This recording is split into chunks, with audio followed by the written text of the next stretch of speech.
Ray.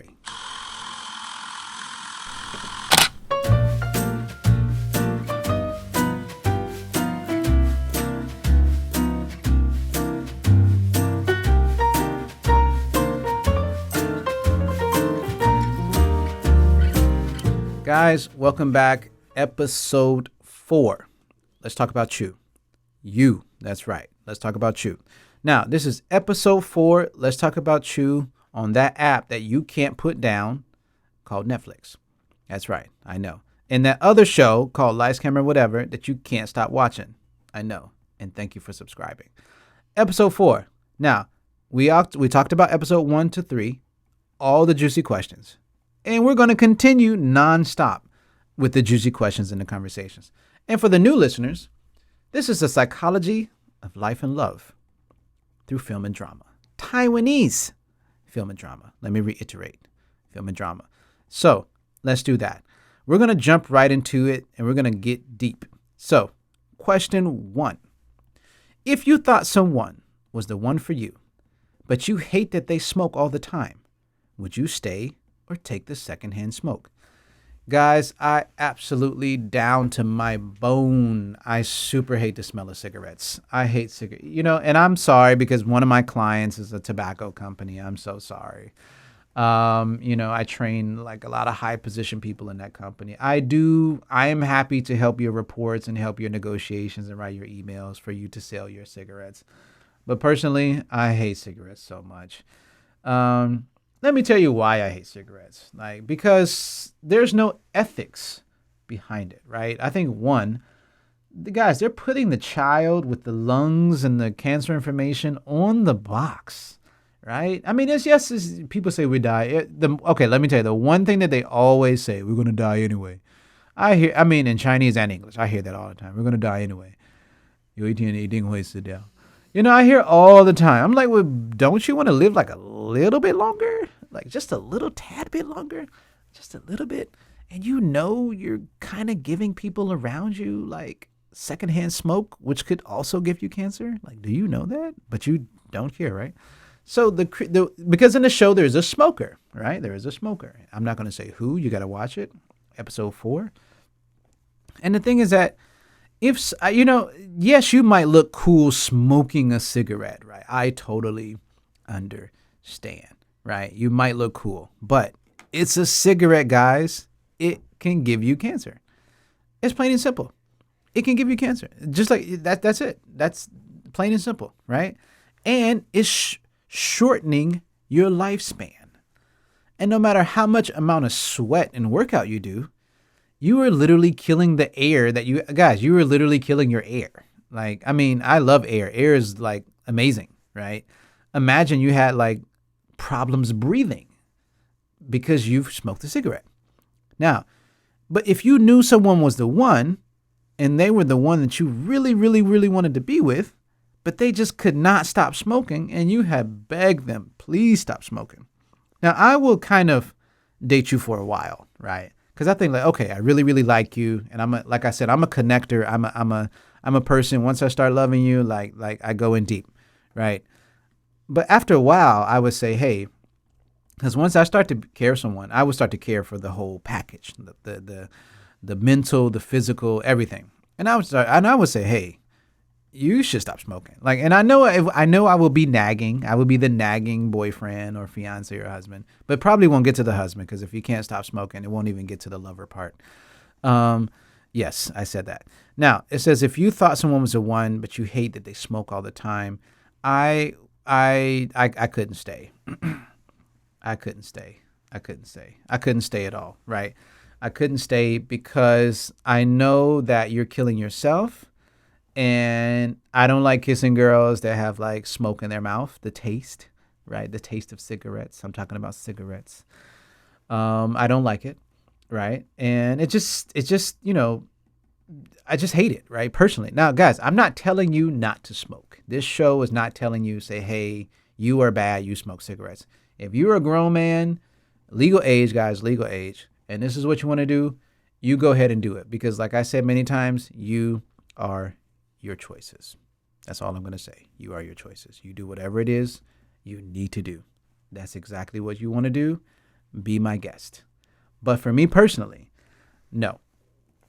I would have to say, and guys, I don't like to give people a dilemma.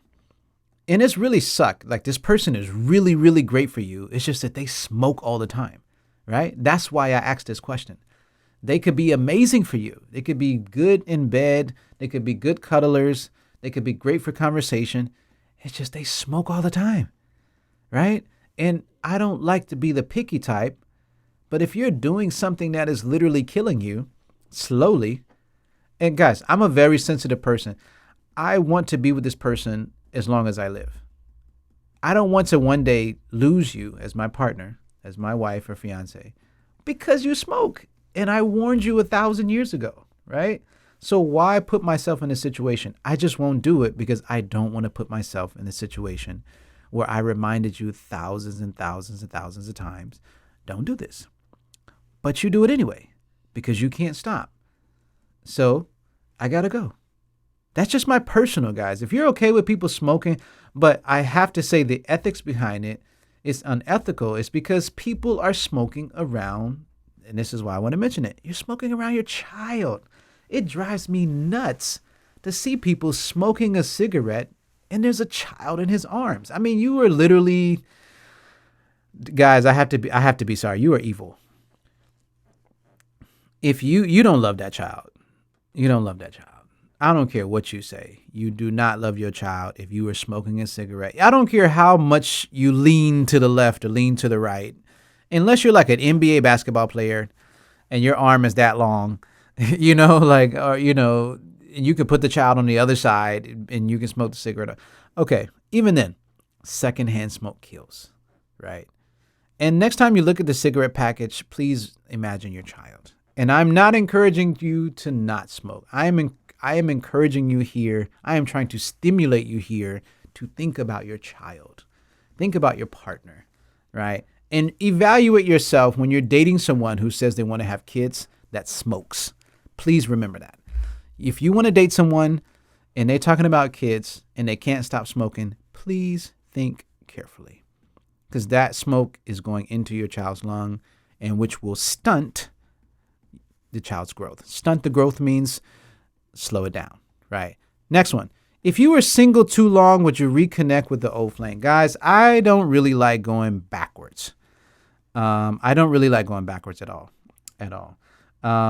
Because for me, I feel that I like to go forward and I like to move on in my life. And I think that's what is necessary. And I think that going backwards think about it. There was a reason why you were not with them in the first place.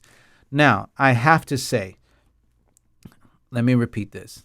If this was a middle school, high school thing, I can reconsider because I was not the same person I am right now. So for me, if I was in the high school and we dated 20, 30 years later, I could give it a try. I will not have any anticipation. I will talk to you. But it's really up to you in what you accept as far as your life. And were they, why did they? Because I had a girl in high school who cheated on me, right?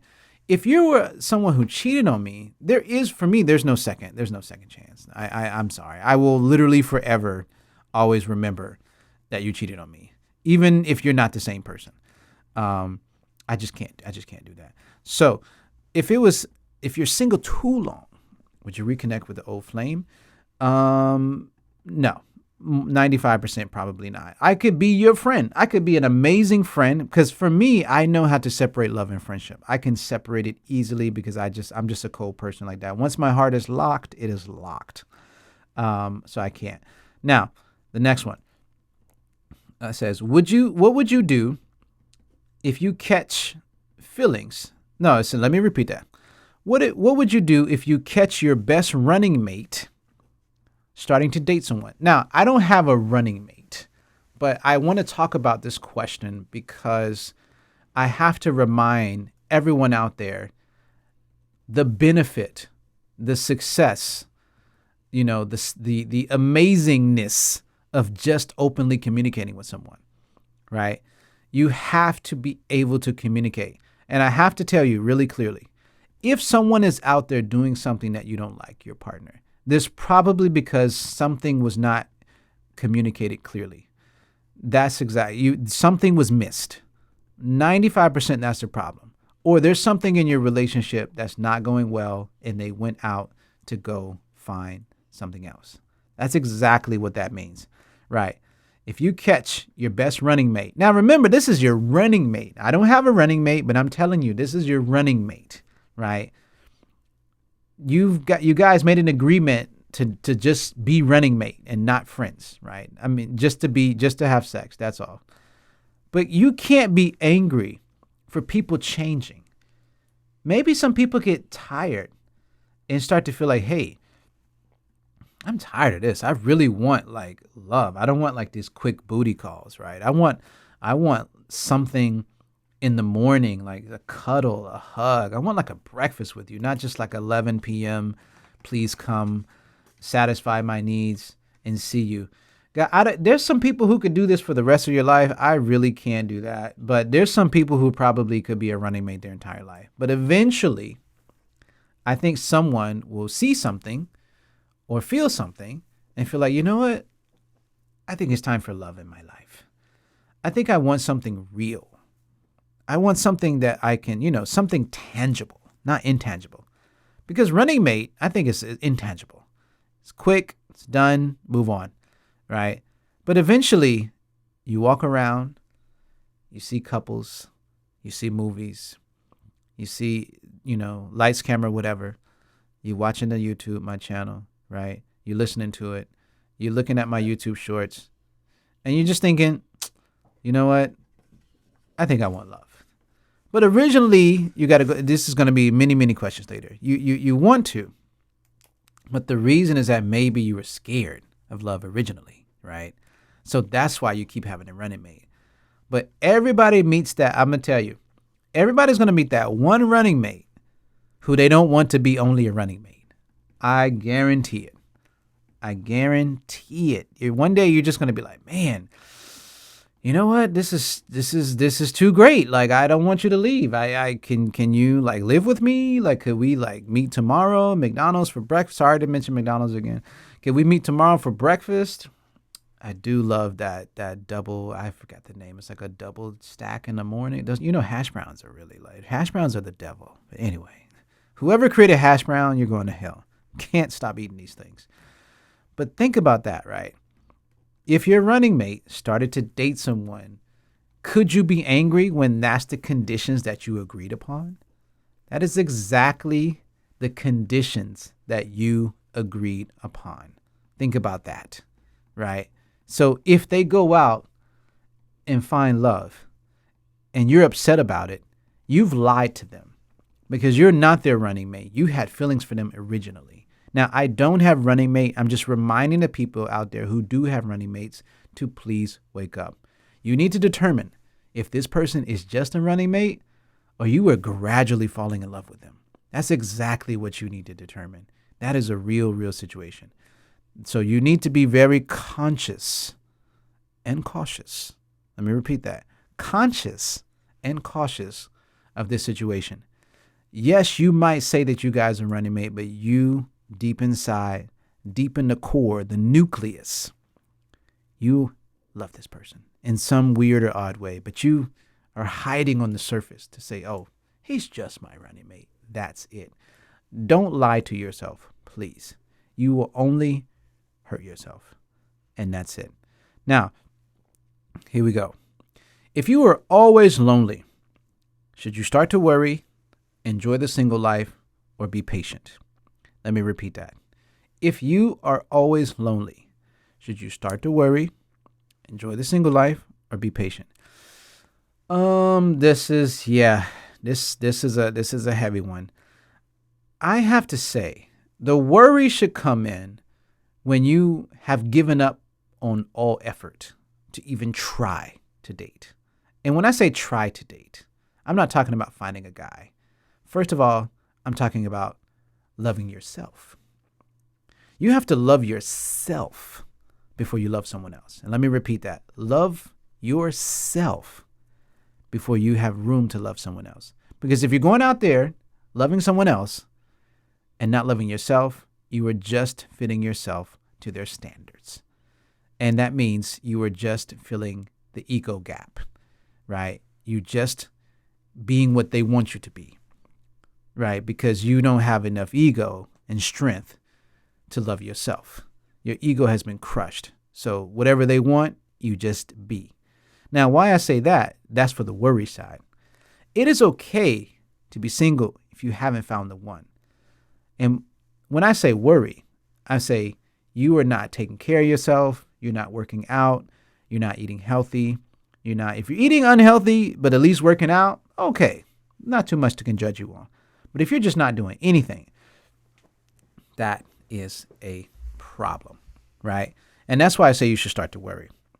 Now, you should enjoy being single. If you've taken care of yourself, you've hung out with friends, you're not like denying every single occasion to go out, right? You're trying to enjoy yourself, right? You're trying to enjoy your life. You're trying to work. You're trying to save money. And you've hung out with friends. You just haven't met the one. Guys, everything's okay. Everything is okay, right? You did your best, right? You did what you could do. But the worry part is when you give up on taking care of yourself. That's the only part that I'm discussing right now. Taking care of yourself. That's what I mean about worry, right? Now, single life is not a crime. It is not a crime. It's not a crime. It's okay to be single if you've done everything you can to be available, right? And you're not just dating someone because you want to date someone, right? That's different. You're dating someone because you feel they're the one. That's what I mean, right? And then that comes to the patience. You got to be patient because when you rush, you're going to rush in, you're going to rush out. That's it. That is totally it. You're going to rush in and you're going to rush out. When you rush in love and you didn't think about it and you didn't carefully plan it and you didn't really think who this person was and think how you could be happy with, because everybody's not going to be exactly who you want them to be. Everybody has like a bottom line, right? Okay, they meet these kind of certain few criterias that I have in the type of person I want to be with, and they meet that bottom line. It's going to be like this, right? As long as they meet those couple few criterias that you have set, I think the rest can be manageable and be acceptable. You don't have to accept everything that they do, and every partner that you have is not necessarily going to be perfect. You know that, right? But you do. Everybody has a bottom line. I totally understand that. So if you're always lonely, should you start to worry, enjoy the single life or be patient. Now, I don't have family here and I am single. I do get lonely often, but I do have my activities, right? I go to gym. I do writing. I have my wonderful podcast, my amazing assistant to help me. I do things, right? I'm trying to stay active. I try to create, a good platform for my students at RBC English. I try to stay busy, but I'm not doing it to fill the void. I'm doing it because it makes me happy. Now, when I find the one, I will see what happens, right? But I don't like to call it lonely, right? I like to call it to say, it's just, I'm being patient. So that's why I said, is it worry? Are you enjoying the single life? Being patient. I'm not really enjoying the single life because I like love, but I'm being patient. That's exactly what I want to say. Now, the last one. What to do when you tell someone to leave out of anger, and they really do, and you can't find them anymore. These are points from the show. Guys, all my students know I'm a very, very patient person, and I very calm person, but we all have our limits, right? So for me, this is Teacher Ray. If I tell someone to leave out of anger, and they really, really leave, they're gone, right? They left, you can't find them. And it's my fault. I'm going to do what I can to go find them. I'm going to apologize 1,000 times and maybe 1,001 times or 1,001.5, whatever you want to do. But the problem with a lot of relationships right now is the big E word, the EGO. Some people can't just say sorry. It burns so many people just to say sorry. But if it was me, and I know I told them to leave out of anger, I know I told them. I know it's my fault. And that anger got the best of me. That's a different situation, right? And you can't find them anymore. You can't be angry that they left. You can't be angry that they left because you yelled at them, right? You didn't sit down and say, hey, I want to discuss with you. You didn't say, hey, tonight, do you have a moment? Let's talk. You didn't say anything. You just lashed out. Lash out for the Taiwanese means you just a storm and rain of angry words and yelling words and bad words. I won't say them on the radio, but you can have imagination, right? So if they left, you need to sit down and find a plan. And guys, it's okay. You're not less of a person, just saying sorry. Now, let's do a recap. Question 1. If you thought someone was the one for you, but you hate that they smoke all the time, right? Would you stay or would you go, right? Second, if you were single too long, would you reconnect with an old flame? What would you do if you catch your best running mate starting to date someone? If you were always lonely, should you start to worry and enjoy the single life or be patient? And lastly, what to do when you tell someone to leave out of anger and they really do, and you can't find them anymore? That's on you, right? So that is episode 4. Let's talk about Chu. It's on Netflix. This is Lights, Camera, Whatever with Teacher Ray. Please leave your comments. It's the oxygen that runs the show. Thank you. 谢谢